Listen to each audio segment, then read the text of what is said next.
Welcome back to the podcast, Kiera. Oh my gosh, I'm so excited. This is going to be such a good conversation. How are you today? I'm great. How are you? I'm good. I'm so excited that we originally planned to record this in person and then you've had to go over to America and now we're on the different sides of the world and we're still being able to have this conversation. The power of technology. Honestly, exactly. So I wanted to just start with let's actually jump in with just like you've been on the podcast previously. You spoke a lot into your story on that first episode, and I'll leave that linked below for anyone who hasn't listened to it. But would you like to just briefly go into like a bit of your story and where you are now, even in comparison to a couple of months ago when you first came on the podcast? Because you have completely just like shifted and evolved so much even from then. So yeah, who are you? That's a good question. Who am I? Yeah, I feel like, well, the last time I was on your podcast, it was one of the very first episodes I had ever recorded. So thanks again for having me on. Seems so long ago, but it was only maybe 4 months ago. I know it's weird. Yeah. So I'm a health coach. I'm a decentralized healthcare physician. So I treat people just like any other healthcare physician would in-house in a centralized clinic, whether that be a doctor's office. I just do it outside of the doctor's office on my own terms with a team of my choosing. Um, and yeah, that's basically what I do. I help children and adults realign with their environment. We talk about things like non-native EMF and just bring people back in alignment with the original environment that was supportive of their function. I love that I so feel much. Yeah, I mean, my perspective is that we weren't born into a world that was designed to make us sick. And I feel like that's the story we've been sold when that's not actually true. It's our change in environment, since we first invented the light bulb and technology, that's just taken us from our natural environment into this alien world. And our body hasn't evolved to live in harmony with this alien environment that we've created. So just bringing back some homeostasis and some coherence between people's inside and outside environment. Yeah, totally. I love that so much. And it's so good having like someone who like your Instagram is so full of wisdom and it's so great for people to just like lean on if they're wanting to just understand a little bit about how like all of these things that have been basically like implanted into our natural reality and are affecting us so much are affecting us because we are sold the idea of like, having lights on at night all the time and like using our computers and like whatever it Those is. damn lights. Like whatever it is, and it's actually creating without like falling into that like fear state, it's actually creating quite a lot of like disharmony within just everyone. So Mm. like the way you educate people is just incredible. So excited to get into this episode. Before we dive right into everything, I would love to hear what your like self-love ritual is. Yeah, what's a self-love ritual that you have? Um, well, my current self-love ritual, I think as my business has evolved and just working for myself, it's really hard just not to work 24/7, especially when you're so passionate. But for my circadian rhythm and my health, I've logged out of all of my work accounts on my phone. So that's all on my laptop now. So when I'm getting notifications and things through work, I really have to be intentional with my time and be on my laptop to get them. So just separating my work life, Mm. online presence has been just so helpful. Yeah, definitely. And it does get like that when you work for yourself. It's very much, especially when it is, passion driven, it's very much like, I just want to keep on putting my all into it. But then you lose that time of filling up your own cup. So I love that you've implemented that. And hopefully someone listening can be like, oh my gosh, I need to do that as well. It's such a Amazing. great idea. Yeah. So let's get into this episode. We're really going to be speaking about today, mostly focusing around like the menstrual cycle and artificial light, because this is just kind of like one conversation that Kiera and I can really collaborate on, and it's going to be really great to really hear about the like hormonal side of this with artificial light. So let's jump in with, how does artificial light affect our menstrual cycle, Kiera?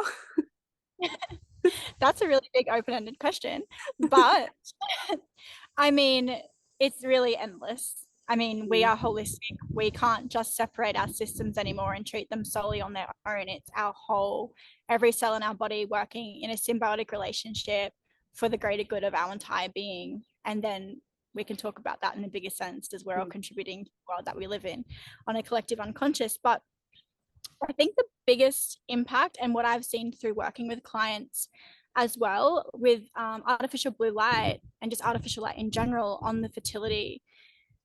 It's got to be the increase in cortisol, and it has to be pregnenolone steal syndrome. I think that's something that's only just coming to light, and thankfully it is, because so many women who thought they were just broken and they were infertile and they couldn't have children are now understanding that it was just their environment that was stopping them, and their body is completely capable of doing exactly what it was designed to do the whole time. So I guess for anyone listening, pregnenolone steal syndrome. So pregnenolone is our master sex or steroid hormone. That word is synonymous, means the same thing. And so that's created in our mitochondria in the morning. And then that pregnenolone, it gets basically diverted to become all your other sex hormones for the day, all your fertility hormones, estrogen, all the things. Except if your cortisol is too high, I mean, we want cortisol to be high, especially in the morning, like that's what wakes us up. But if it's too high, like cortisol is not necessarily bad, it has its time and place. But with the disruption in our circadian rhythm, cortisol is kind of just a little bit all over the place, and it's not really in its flow like it's supposed to be. And so bringing it back, when cortisol is too high, it actually steals pregnenolone from becoming your fertility hormones. So basically, because our body's always acting in our best interest, it's not just working against us, it wants us to be fertile, it wants us to have children. That's what we're designed to do, I think, anyway. I love that. I actually just, when you just said that, I just want to like butt in and say I really love that it's not our body that's fighting against us. Like even if our body is presenting anything, it's not our body, it's usually due to the things in our environment. So it's so easy to blame ourselves, but yeah.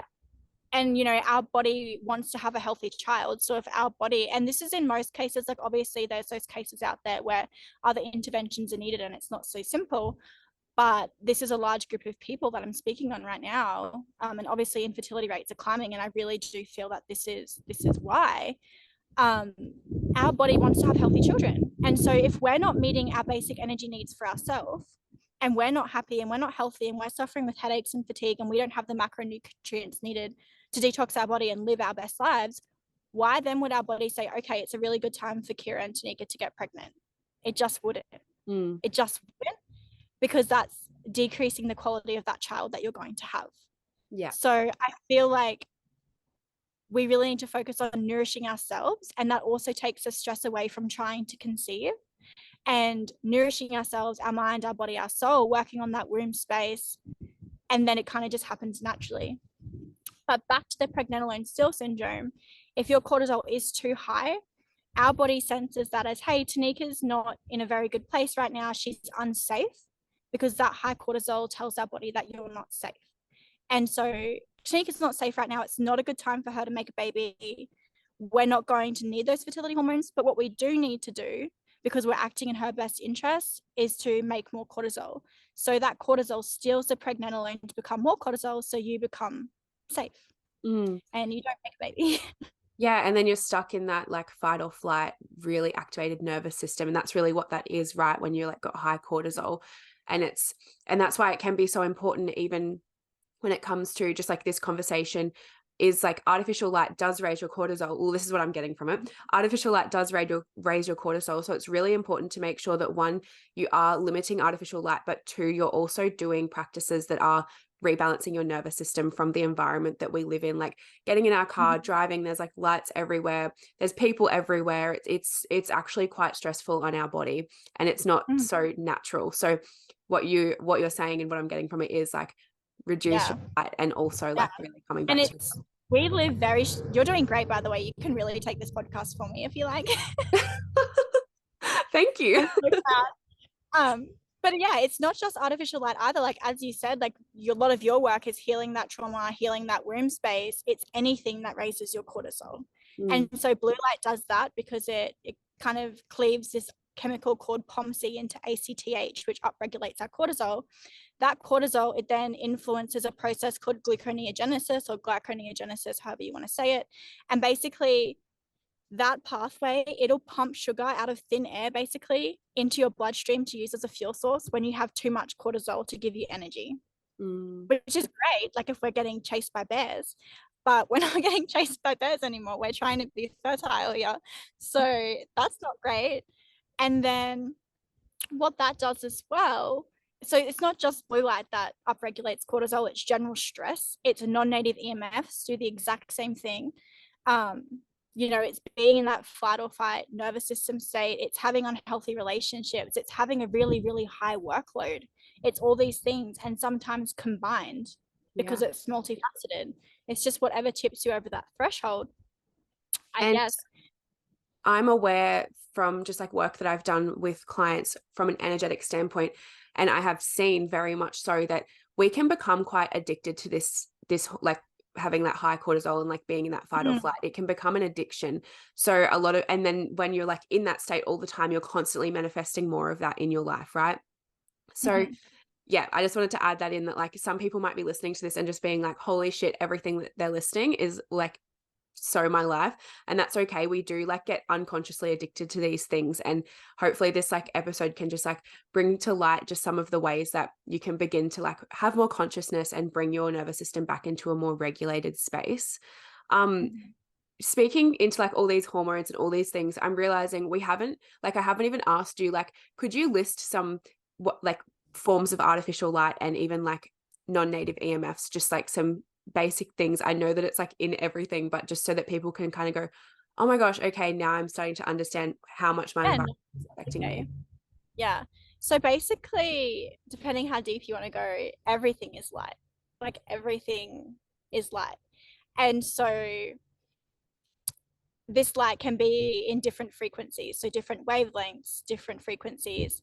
Um, radio waves, they communicate to each other because they're all running on a certain frequency. That's what, when you change a little radio, that's what you're changing. And so the sun produces frequencies of light, and they're always balanced and in this perfect harmonious kind of blend that we've evolved to know over hundreds of thousands of years. When we start to isolate those frequencies through man-made devices such as our phones, they give off non-native EMFs, laptops, blue light screens, microwaves, fridges, Fitbits. If you have a Fitbit, take that off. um, these blood glucose monitors that are injected into us now, that seem to be becoming a trend, that produces non-native EMFs. All these things, the headsets they wear at McDonald's, non-native EMF right next to your brain, AirPods, all these things produce non-native EMF. And that's just like isolated frequencies, and they can be very disruptive to our health in multiple ways. The blue light's a really big one, but we have to not forget that there's light we can't see. So just because we can't see the light, it's not in the visible light spectrum that we can actually see with our eyes, it's still there. And that's where the word non-native EMF comes from, because it's light that we can't see. Mm-hmm. And that's what's produced from like radio waves, 5G, 4G, our phones, all that sort of stuff. But in terms of like visible light, the blue light, the blue light in our environment, that's actually how we tell time.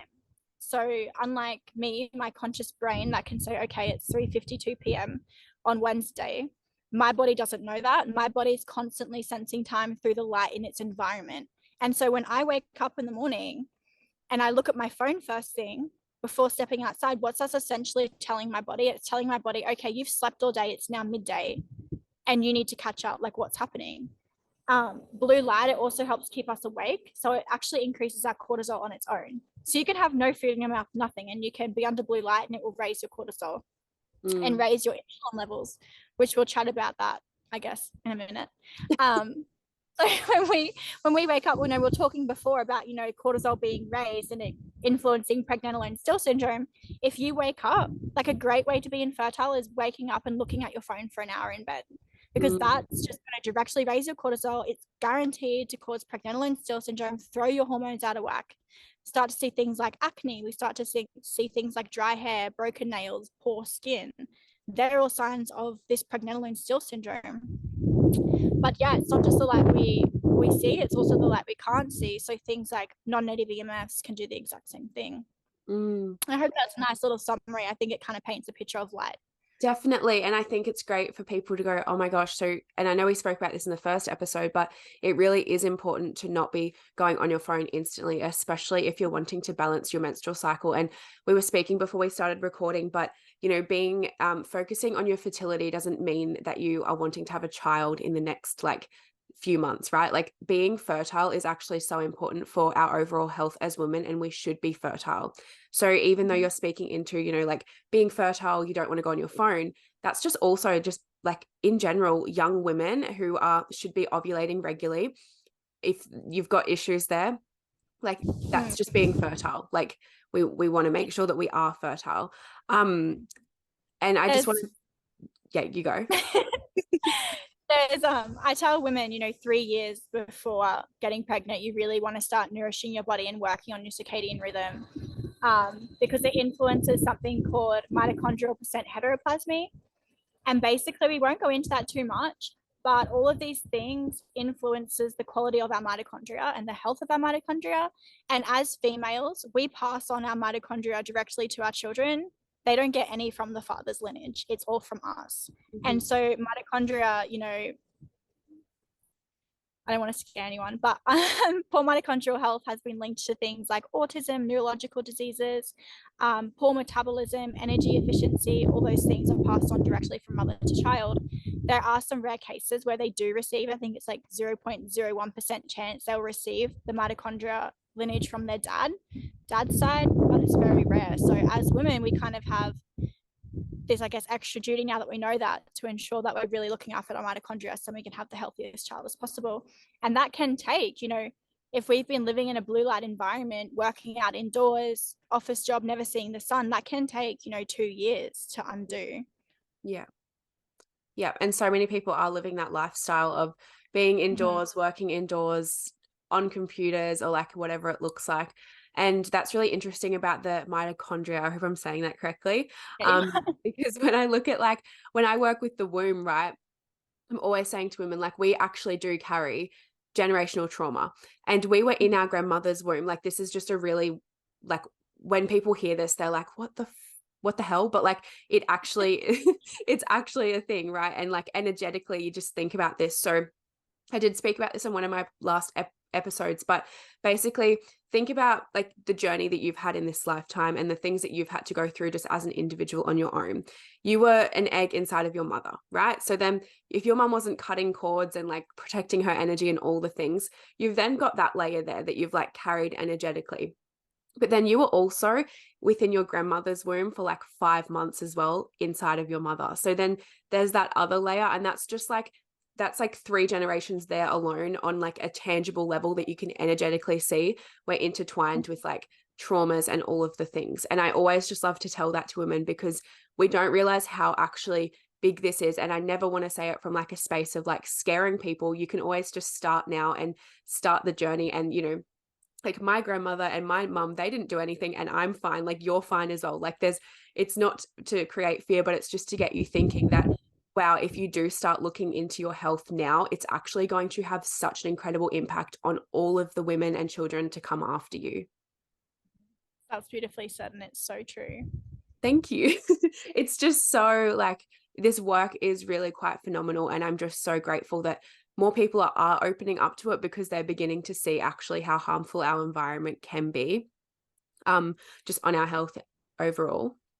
Well, it's really sad because when you know better, you can do better, but the centralized system aren't talking about these things. I mean, I feel like the whole light story is just starting to kind of trickle into the alternative health space, but it's not there yet. And these women, they think, going to the gym, waking up at 4 a.m., looking at their phones, making more money so they can buy a bigger house, they can put their children into a better school, they can have less stress, they can spend more time with their kids, they can retire early. They're going to the gym with AirPods in to motivate themselves, to be fitter, to be have more muscle, to be healthy, to improve life longevity, but it's actually doing the exact opposite. But that's not what they think. So they're working so hard tirelessly as mums as well. I feel like we have so much on our plate. It's just like, it's just not just working. It's like running the household. It's cooking, it's cleaning, it's looking after everyone else's emotional needs. It's then looking after your own needs, worrying about everyone else's lives.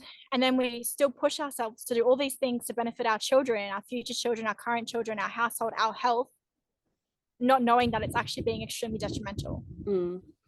And so one of my biggest passions is just educating women on these topics so they can make the decision of how they want to live their life and ways that they can, create good health. Because at the end of the day, good health is free, and I mean, and that's why I feel like this might be a bit controversial, but I feel like some alternative health spaces have become very dogmatic in a sense. They have kind of become like the pharmaceutical industry in a sense of like there's a pill for every ill. So naturopaths are just giving out these herbal remedies, which can be great. Homeopaths are just giving out these homeopathic supplements. The PT guys, they're just giving you all of these supplements that are actually dielectric blockers and reducing your DC electric current. Like there's so many things, a pill for every ill, when really it's actually not about putting more in your system. It's about getting it out, and it's about just maintaining coherence with our environment. You know, we get energy from grounding, we get energy from the sun, our circadian rhythm, our physiology is intrinsically tied with the light around us. When we do these things, we don't need to take artificial hormones that actually cause more problems than they solve. We don't need to take creatine because our muscles aren't meant to grow that fast. We don't need to do all these things. You know, these protein powders, they're not actually bioavailable. Like all of these things, they're not needed. And so what does that mean? All these industries that have built upon, you know, broken women or broken men who need this product to get better, they're not profitable anymore because we don't need them. So, you know, what am I selling people? It's like I'm just educating people so that they can become their own health advocate, so that they can make the right decisions, they can make the informed decisions needed to better their health. Because I feel like that's what's got us here in the first place in the centralized industry. It's like you get sick and then you kind of go to the doctor and they tell you what you need to do to get better. Yeah. You know, you go to a PT and they tell you what you need to do to look better, to be healthier. But really, it's just about educating yourself and becoming an empowered individual. You know, we used to have only get health advice from our mothers. The mothers used to be the sole individual that will look after the health of their household, their neighbors, and then that was passed on through generation. And now as women, like we're not well educated on our health. And so I really think it's time that we bring that back and stop outsourcing and giving away our power to other people, because like intrinsically and emotionally and intuitively, like we know what's best for our body. And that's why this message is resonating and it's moving really quickly with a lot of people, because when you hear the truth, it resonates and it empowers you, and you start to think, oh, wow, this is like, it makes so much sense. It's so simple. Mm. And I love that part where you said we used to always lean on our mothers, because like we actually traditionally have always had the wise women of the community who would have the herbal remedies if necessary, but it was always coming back to just our natural environment. It was never for a monetary gain. It was never for any form of like, you know, a 10-step process. It was like, here's some herbs if necessary, if not rest, if not, you know, and like resting, it was like not under artificial lights and not like sleeping Exactly. wrapped in like fake fabrics. It was like very natural. So I Yeah. love that And when part we because it used is to so be, important. yeah, when we used to be sick, it was because, you know, we hurt ourselves in the field or we broke our arm, all these things, when like that's not the diseases that we're seeing these days. It's diabetes, it's insulin resistance, it's neurological diseases, Alzheimer's, dementia, all these things, stuff that's never been around, and it can be directly tied back to when we first started altering our light environment. I don't think that's a rare occurrence. I think it's tied together. Yeah. I even read a statistic in a book the other day, and I'm completely going to butcher it because I don't remember it at all, but it was like in the 1900s, at some time, there was like worldwide, there was only like 75 cases of endometriosis in the entire world. It was just not a thing. And then you fast forward like a decade, and there's like 5 million at that time. And this book is old that I'm reading, but it's Yeah. just like, do people actually like not see? Well, I guess people aren't shown these things, right? Like when you've got to dig for them, but it's like, look at the difference. Like I can't remember the time frame. I should have maybe had this written down, but the time frame of it was very much when our you know, the artificial lights and like technology, sorry, was starting to like really pick up and get used more, and people were really starting to step away from just like living intuitively to living by how the government was trying to tell us. Like sun cream, all of those things were like just becoming new, and it's like these are affecting our hormones so much. And it just blew my mind when I read that, and I wish I could actually quote it properly, but I can't. No, that's okay. That's okay. But yeah, the hormone story is so long, especially when you look at the actual menstrual cycle and the hormones that come into it. I mean, we ovulate and I may get this wrong, FSH, FH, and estradiol, they all spike at the time of ovulation. And then after that, we have this surge of pregnenolone, and all those other fertility hormones come down. And this surge in pregnenolone it actually thickens like the mucal layer of our uterus so that the egg can actually implant. And so if your mitochondria, like, you know, we spoke about pregnenolone being made with the mitochondria, if your mitochondria isn't producing that, that's not being produced, then that's when we've also seen like that pregnenolone that's meant to rise actually decreasing.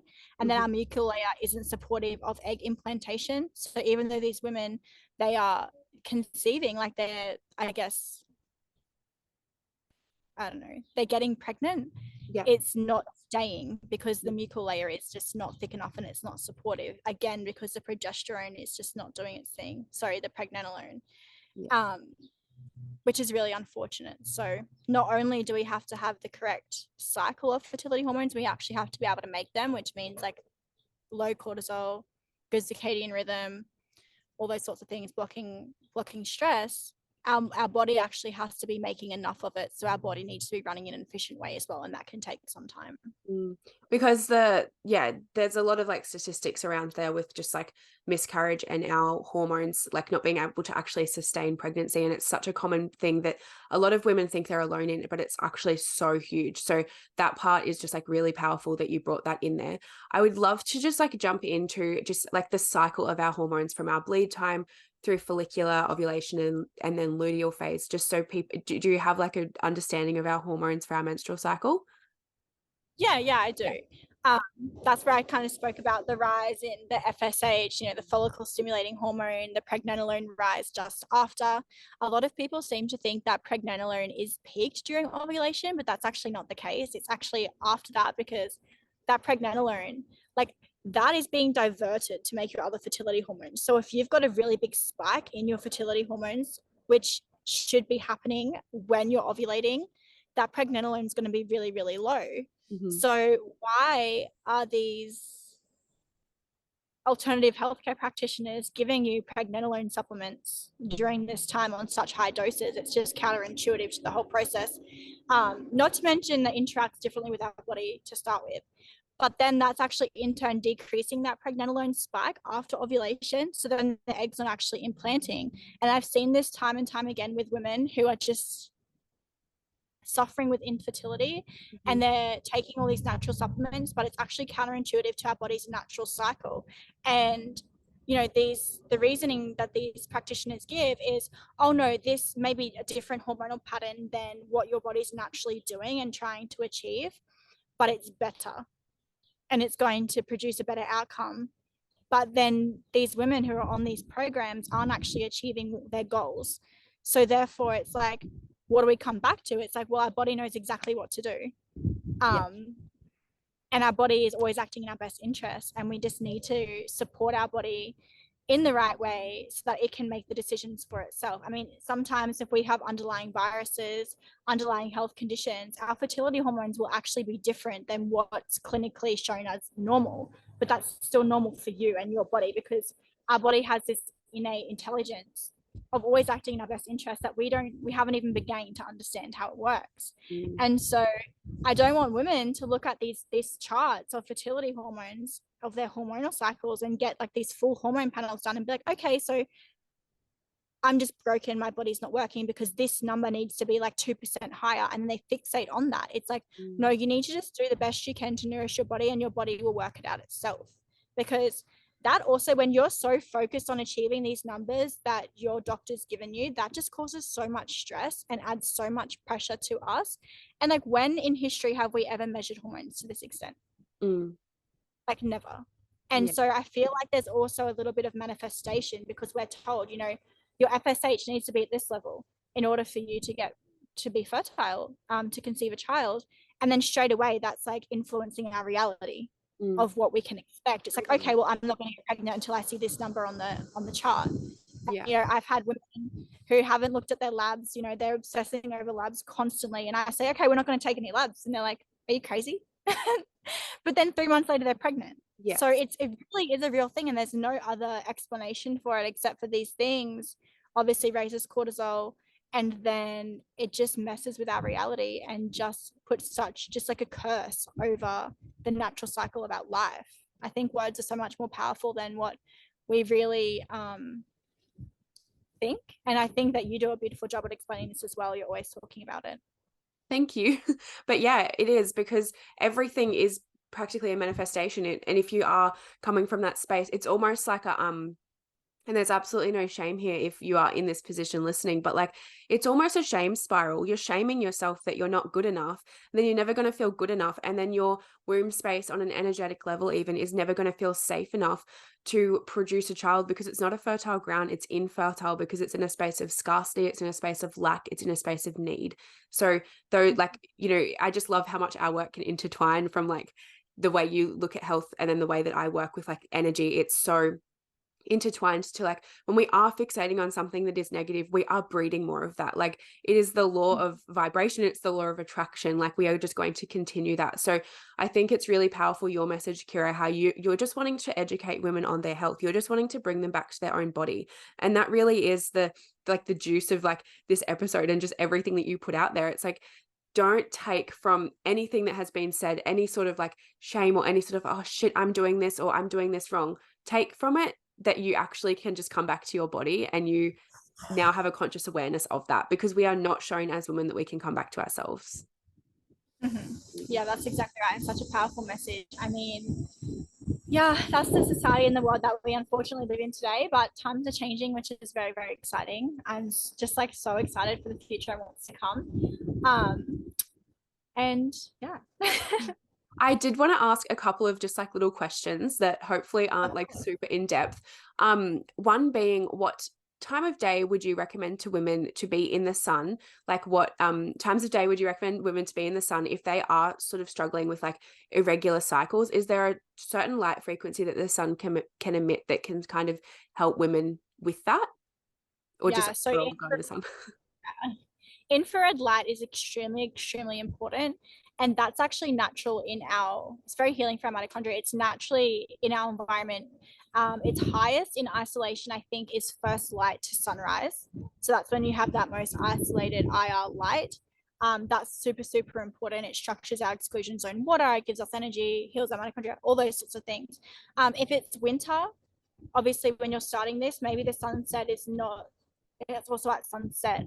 Maybe these times the light is not as abundant in this winter time, so you might want to look into getting like a red light panel. I recommend the brand EMR, but obviously nature does it best, so always sourcing from nature. But if you are in an area that doesn't get much sunlight, you're in a city, things like this, it's winter time when you're starting and listening to this, the red light panel can be a great tool to like kickstart your body and get you there. So obviously getting the red light's really important. You need to be getting your vitamin D up as well. Unfortunately, it's because we've been living like a disconnected lifestyle for so long, it's not as simple as just, oh, I need to get sun, I'm just going to go out and just lay in the sun all day to increase my vitamin D. It just doesn't really work like that. We actually have to be able to store that somewhere. So before you want to be jumping out into that broad spectrum, midday high UV, you need to be building something called a solar callus, which is basically your tolerance for the sun. Also cutting out seed oils are really great for this process as well.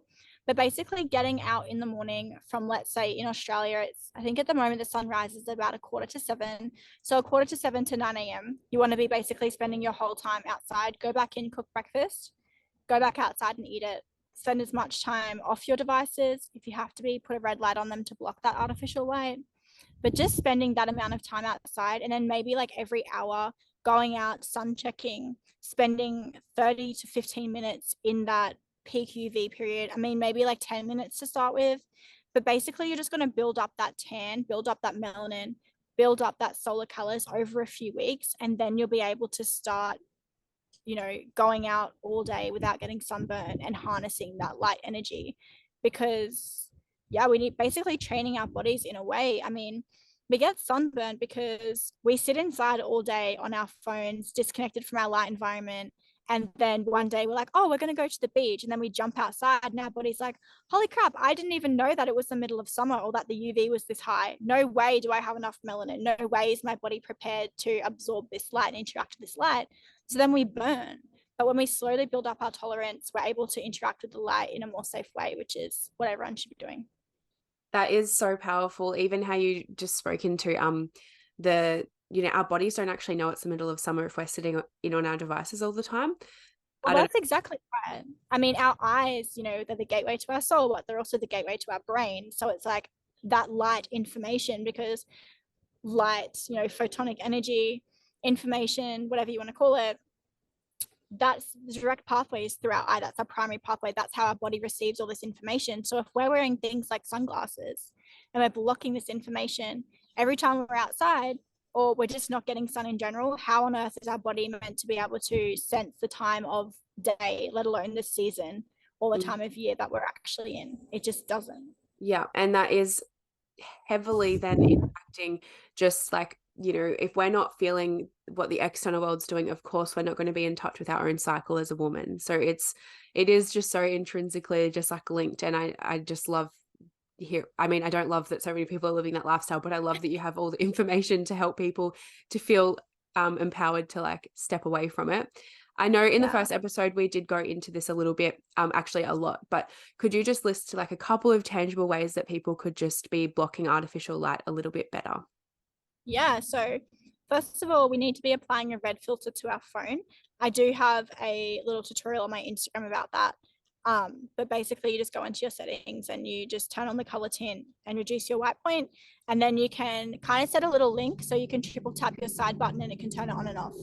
I find if people don't set the link, they just don't use it because they get really lazy and they just don't want to go and manually turn it on and off. So we want filters on our phones, but also remembering that it's a light that we can't see. So you want to be hardwiring your laptop. You know, if you're on your phone constantly, like let's say in the lounge room, sorry, it's a car going past. In the lounge room, you can also hardwire your phone. So just as we have like a little blue cord that connects to our laptop, we can also connect that to our phone straight to the Wi-Fi monitor. So that reduces the light you can't see, like the exposure that you have there. You can wear blue light blocking glasses as well. They range from prices to $20 to $100, depending how fashionable you want to be. But wearing them after sunset is super, super important because, you know, nighttime is the absence of blue light in our environment. We don't want to be having that artificial blue light in our eyes at night. And then, yeah, eating outside, working outside, just anything that you can do inside, you need to like move that and do it outside. So whether that's moving your office desk outside, whether that's playing with your child outside, whether that's doing your banking on your laptop outside, that's a great thing to do. I always set up like a little blanket in my backyard and I'll like do my work there. But then it gets really hot, so you kind of have to get a cardboard box and like put your laptop in it. Anyways, another story. Where there's a will, there's a way, basically. So it is uncomfortable. You know, it's not easy. Yeah. It's not easy to do these things and make these changes, but they become a habit over time. And then you start to feel so good that it's like so addictive. And that's also because, you know, this light frequency, especially in the morning, produces feel good hormones in our body. So it literally addicts us to sunrise. And then you just become addicted to being outside because you just feel so good compared to how we used to feel. And I mean, for someone who's even feeling great, they start implementing these circadian practices and they just feel even better. They're like, oh, wow, I didn't even know that it was possible to feel this good. And so it seems less difficult because you're getting such a good outcome out of it. You don't mind making the small, uncomfortable sacrifices because you're just feeling so great. Yeah. But yeah, I guess they're my tips. And then also take off the Fitbits, take off the Apple Watches, take off the AirPods.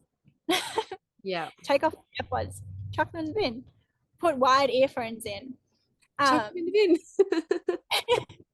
Sell them on Marketplace, buy a pair of blue light blockers. I don't mind what you do. Just get rid of them. Yeah, so all those things are great. I talk about them a lot on my Instagram. I'm sure there's a ton more, but I just can't remember them right now. Yeah, perfect. No, that's perfect because I feel like otherwise it can be like, oh my gosh, there's so much to implement. So that they were great little like tangible tools that you listed there.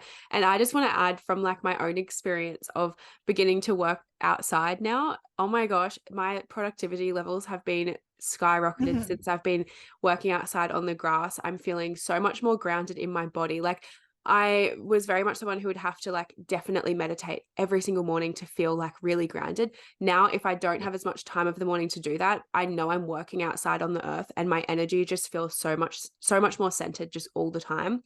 I have not been like sunburnt either. Like actually I must have built up my thingy that you just said, but honestly, like it didn't feel like for me, like obviously I'm in a privileged position working for myself. It's very different to if you are working like a very rigid job.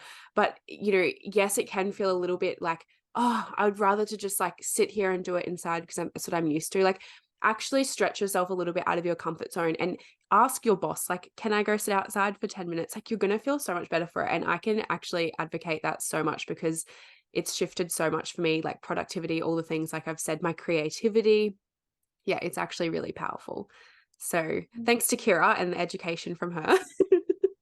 That's okay. I feel like even if you're working a 9 to 5, there's so many things you can do as well. There's an app, it's called Circadian Life, and you can download that. It's free on the App Store for the basic version. I think it's like maybe $1.50, $2 for a yearly subscription, and it's so worth it. Not affiliated. But it will tell you the key light frequencies like UVA rise, UVB rise, UVA set, UVB set. They're the times that you really need to be getting outside. And so if you're working and you see that come on, maybe you go take your bathroom break at that time. Maybe you just step outside for a minute. And these things are instant. It's not like you need to be outside all day, every day. Like, I'm not saying that. Well, in an ideal world, like, yes, I am, but with modern environments, I think quitting your job would cause a lot more stress than just getting outside like once every hour. If you can't go outside, maybe you just look out a window. Maybe you move your office space to the corner where the window is. All these things can help. Going to work in the morning, maybe you wind down your window and let all that sun come in, because glass also isolates blue light, so we don't want to be doing that. We want to be having our windows down. Maybe in the afternoon you go for a walk. Maybe you have your lunch outside.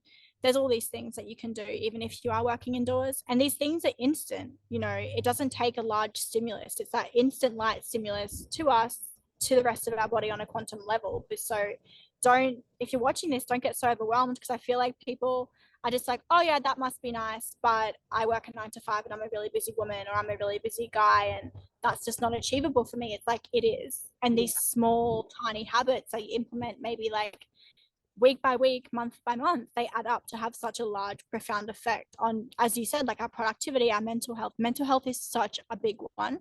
I won't go into that. Mental health, physical health, the way our body functions, our hair, our nails, all these things, it's all tied into our circadian health. Yeah. And, if you are someone who's like living a very busy lifestyle and you've got all this on your plate, like, it doesn't take any more time to put blue blockers on.